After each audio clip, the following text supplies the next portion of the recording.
До народниот правобранител лани биле поднесени 2705 представки, од кои најголем дел, над 1000, биле поднесени како жалби против работењето на јавните служби и установи.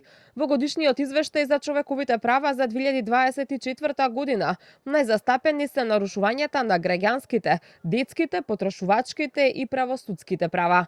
Граѓаните меѓу другото се жалеле за неможноста на времено да извадат патни исправи и лични документи, а кај потрошувачките права на изразен е проблемот со високи фактури за потрошена електрична енергија.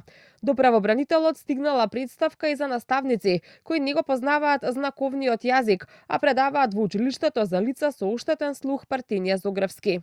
Од причина што ваквиот импровизиран начин на настава не е во интерес на добивање на квалитетно образование за овие деца, сметам дека е неопходно потребно Министерството за образование и наука да превземе системски мерки за решавање на проблемот. Можете да замислите наставник кој предава тамо, него владее знаковиот јазик, а им предава на деца со оштетен слух. Какво образование ќе стекнат овие деца? Инаку и во најновиот извештај повторно се појавува проблемот со лицата фантоми, децата питачи и извршителите.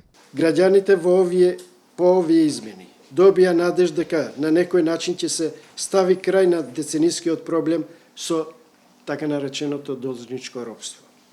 Но сепак, поради одбивањето на судовите извршителите, овие измени да ги спроведат во пракса, тие останаа да бидат жртви на правните лавиринти, особено што Уставниот суд во 2 наврати за истите измени донесе 2 диаметрално различни одлуки.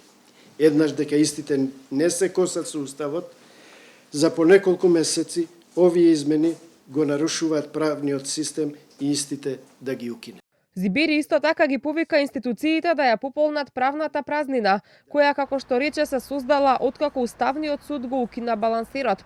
До канцеларијата на народниот правобранител стигнале и представки за полициска бруталност, за што се покренати и 4 кривични пријави до обвинителството.